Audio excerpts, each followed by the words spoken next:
Jake had been driving the same route between Phoenix and Denver for 8 years, hauling electronics and auto parts for a shipping company that paid well enough to keep him on the road 3 weeks out of every month.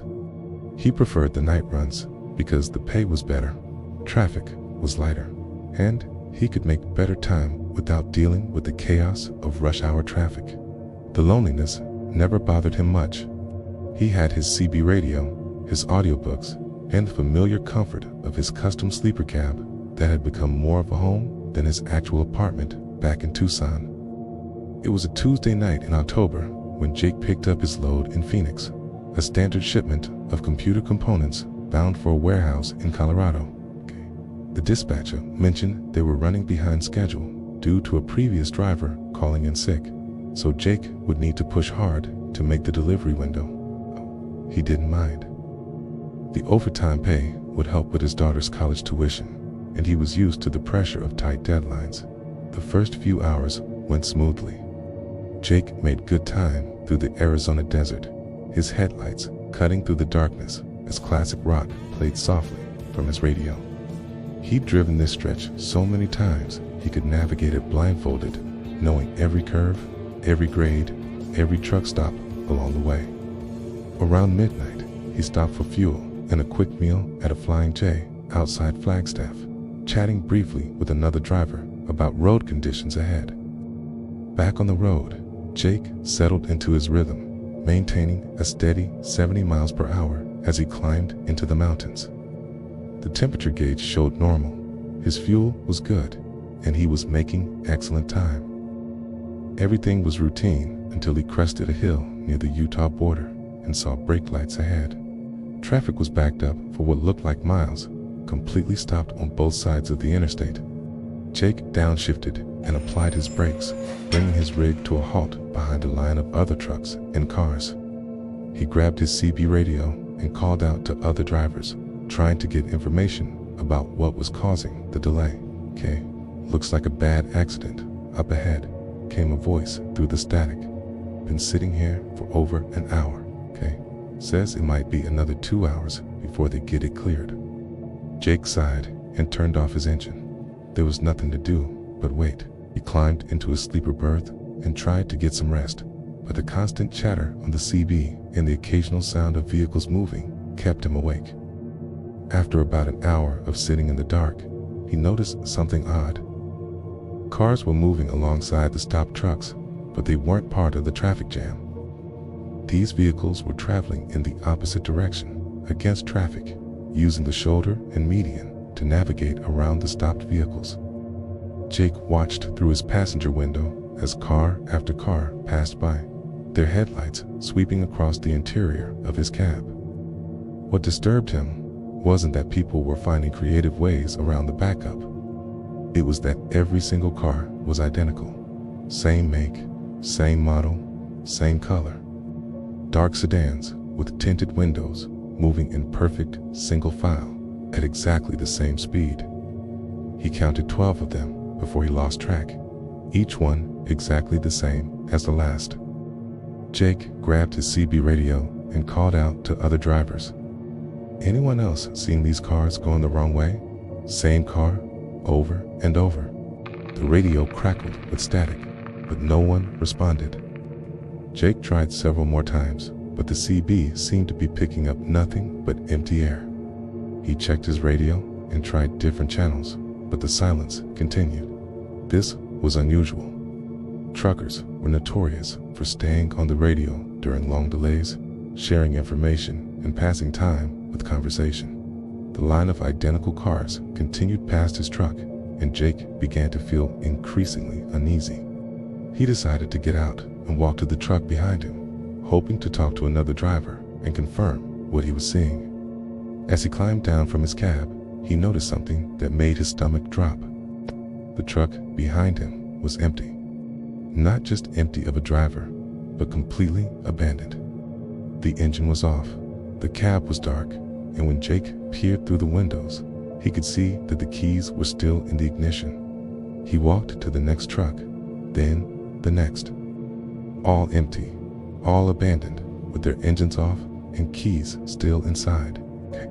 Jake ran back to his truck and grabbed his cell phone, hoping to call for help, but there was no signal. He tried his CB radio again, cycling through every channel, but found only silence.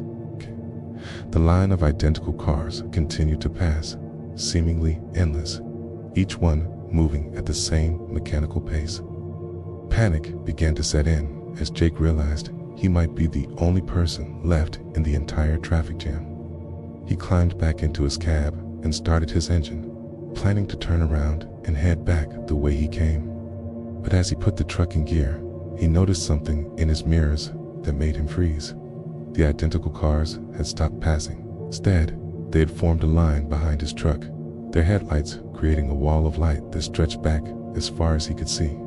Jake tried to move forward, but the traffic ahead hadn't budged. He was trapped between the stopped vehicles in front and the line of mysterious cars behind. The lead car in the line behind him began to move closer, its headlights growing brighter in his mirrors. Jake could see the outline of a figure in the driver's seat. The details were obscured by the tinted windows and the glare of the headlights. The car stopped just inches from his rear trailer, close enough that Jake could hear the low rumble of its engine. Jake made a decision. He threw his truck into gear and pulled hard to the right, using the shoulder to get around the stopped traffic ahead. His trailer swayed dangerously as he navigated around abandoned cars and trucks, but he managed to get past the backup and back onto the clear highway. In his mirrors, he watched as the line of identical cars began to follow him, maintaining the same perfect formation and speed. Jake pressed harder on the accelerator, pushing his truck well beyond the speed limit as he tried to outrun his pursuers. The cars kept pace effortlessly, never falling behind or getting closer, just maintaining that constant mechanical distance. For the next 100 miles, Jake drove through the night with the line of cars following behind him. He tried every exit, every rest stop, every truck stop along the way, but the cars followed him everywhere. They never attempted to pass or communicate, just followed with that same relentless persistence.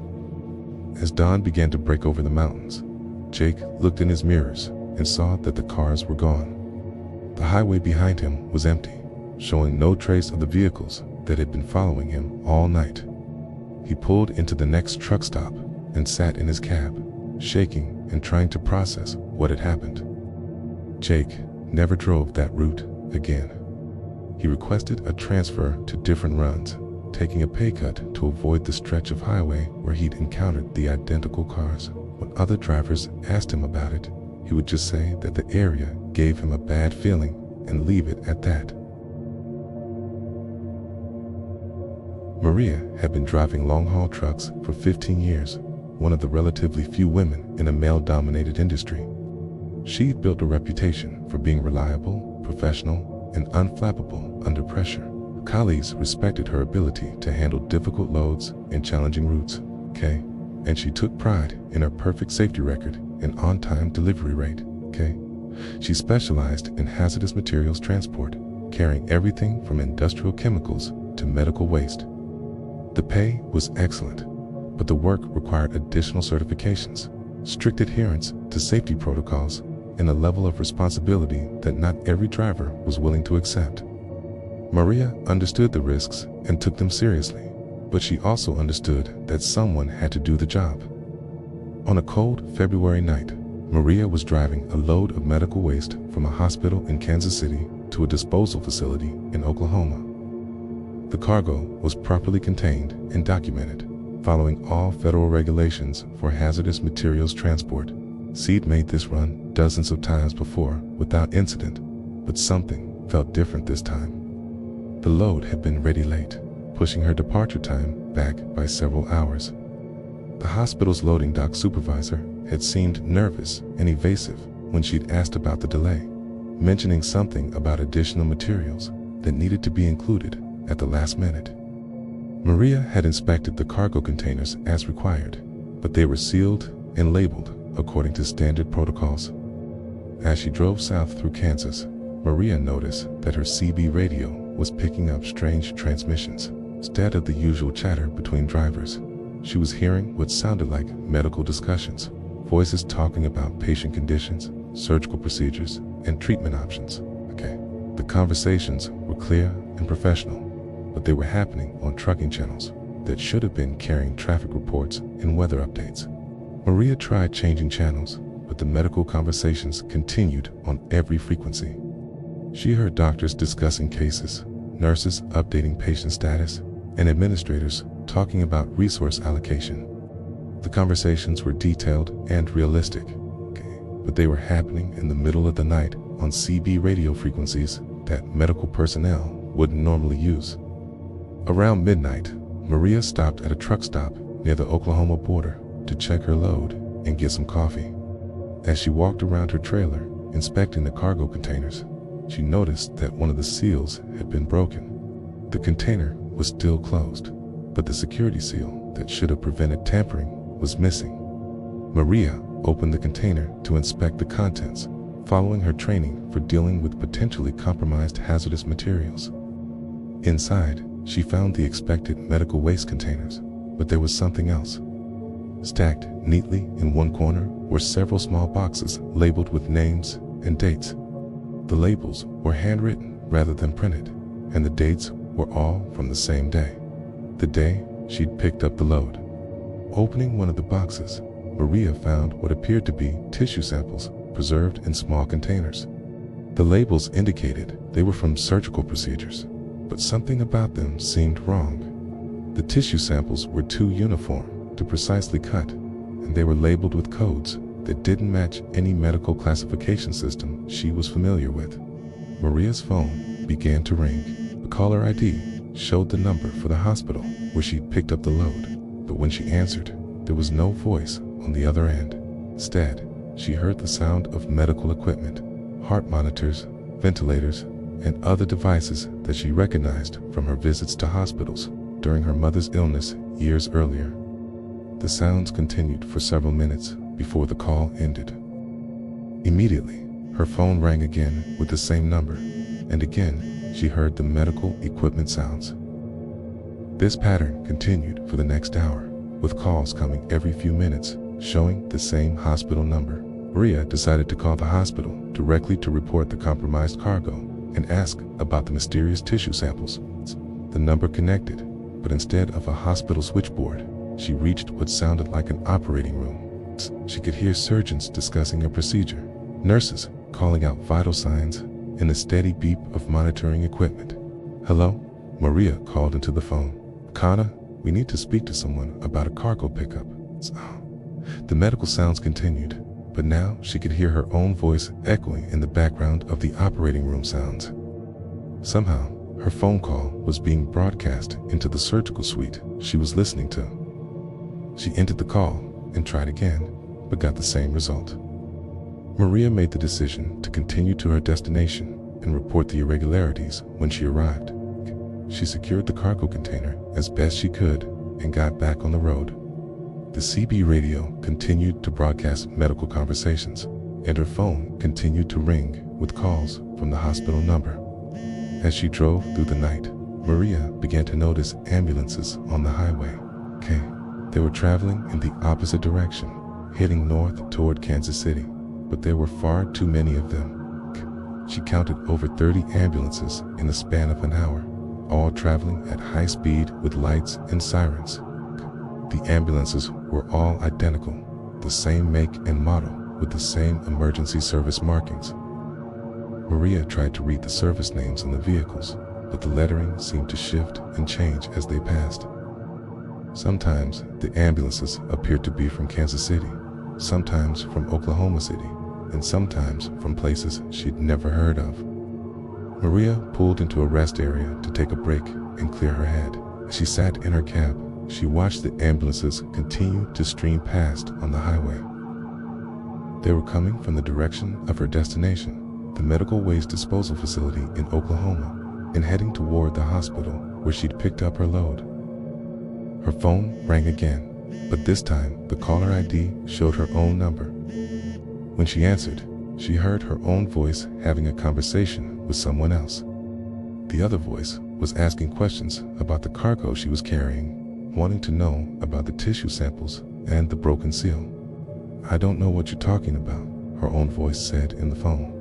"I'm just transporting medical waste, standard pickup and delivery." But Maria hadn't been having that conversation. She was sitting alone in her cab, listening to herself discuss details about the cargo that she hadn't shared with anyone.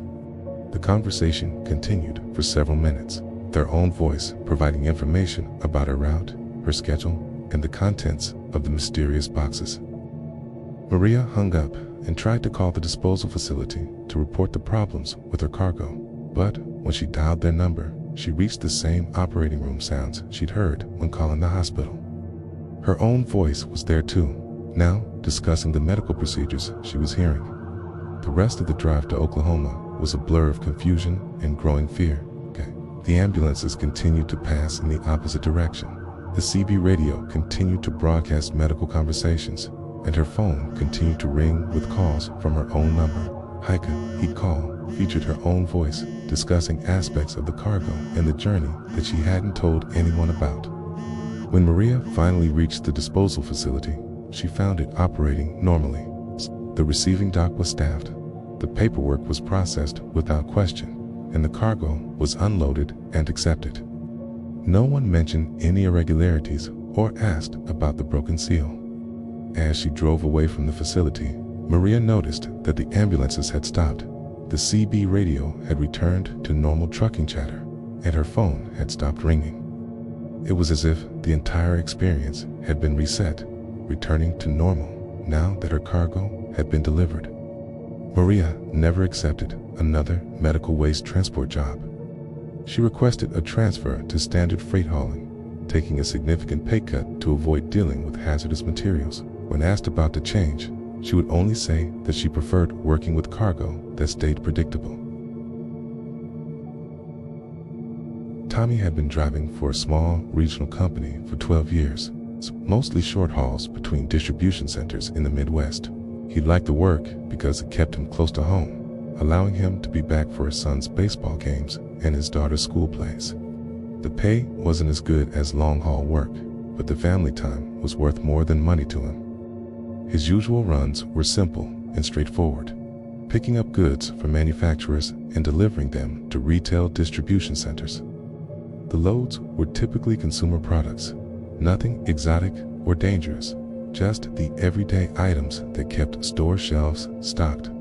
Tommy knew his routes well and had developed relationships with the shipping and receiving crews at his regular stops. On a Thursday evening in March, Tommy received a call from his dispatcher about an urgent pickup. A regular customer needed a load moved overnight from their warehouse in Illinois to a distribution center in Missouri. The customer was offering premium rates for the rush delivery, and Tommy's dispatcher asked if he could handle it. Tommy agreed to take the load, even though it meant driving through the night and missing his son's basketball game.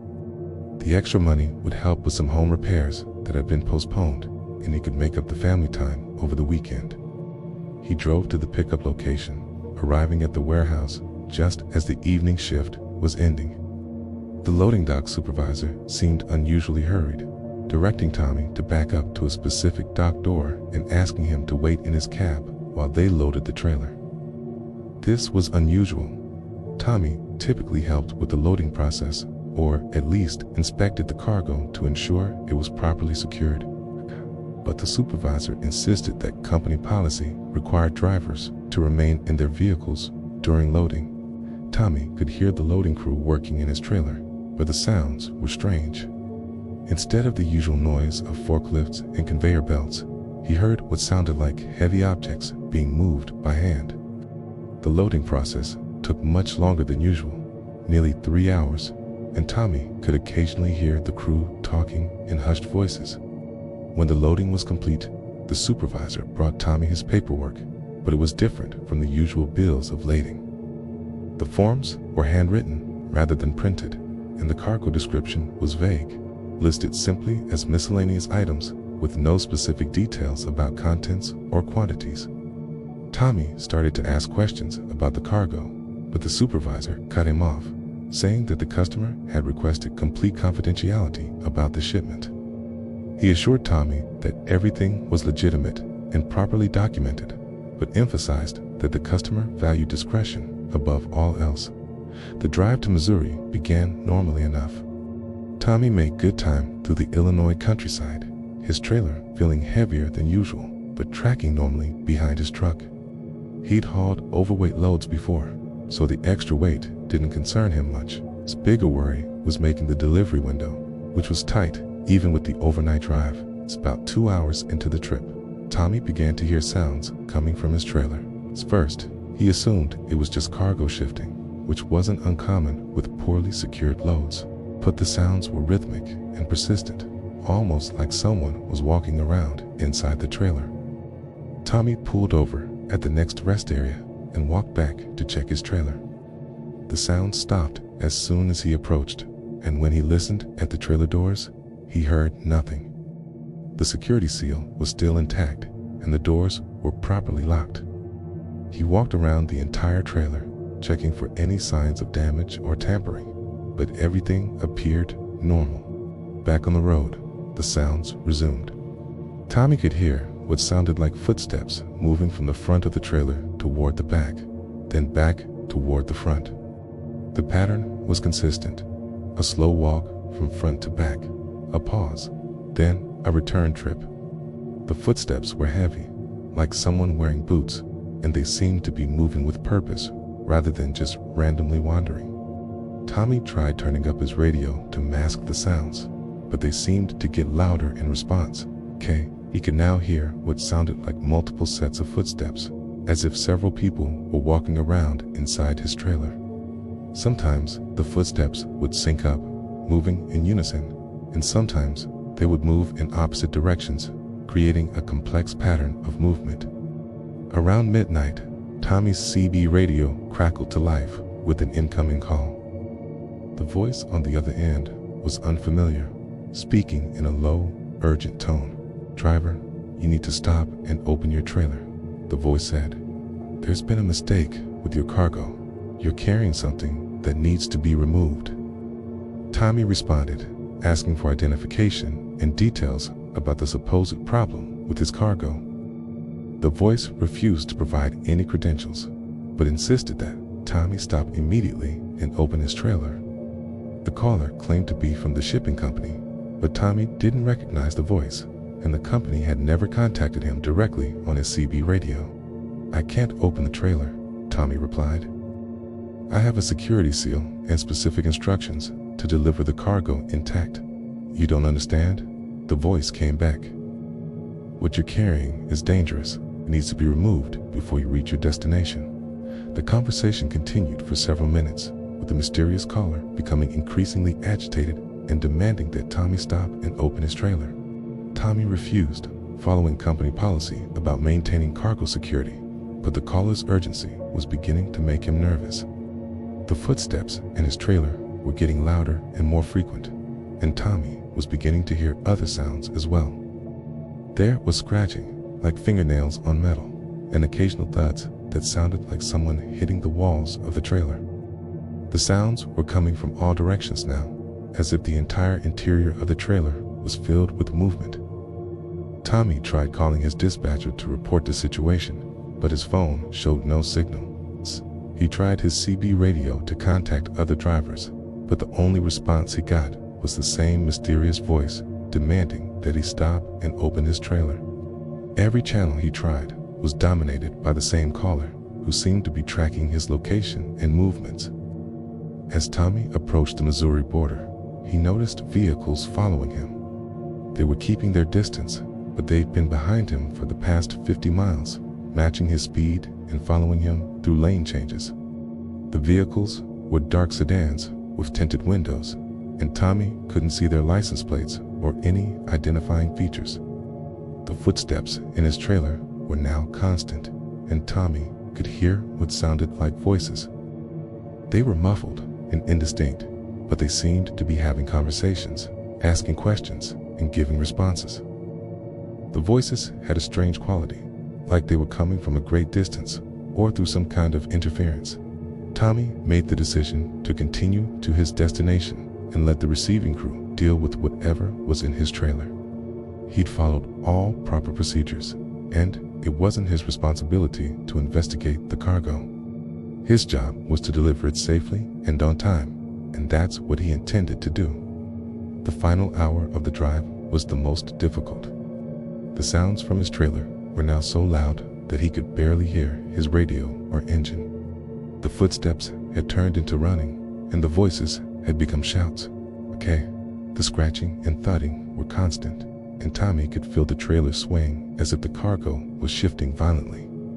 When Tommy finally reached the distribution center, he was surprised to find it operating normally. The receiving dock was staffed and ready to unload his cargo, and the paperwork was processed without any questions. The dock supervisor seemed unaware of any problems with the shipment and treated it as a routine delivery. As the receiving crew opened Tommy's trailer and began unloading, Tommy was shocked to see that the cargo was exactly what he'd expected: standard consumer goods, properly packaged and secured. There were no signs of the movement he'd been hearing all night, and everything was arranged exactly as it should have been. The unloading process was quick and efficient. The receiving crew found nothing unusual about the cargo, and all the paperwork matched the contents of the trailer. Tommy signed off on the delivery and prepared to head home, but he was left with no explanation for the sounds he'd heard throughout the night.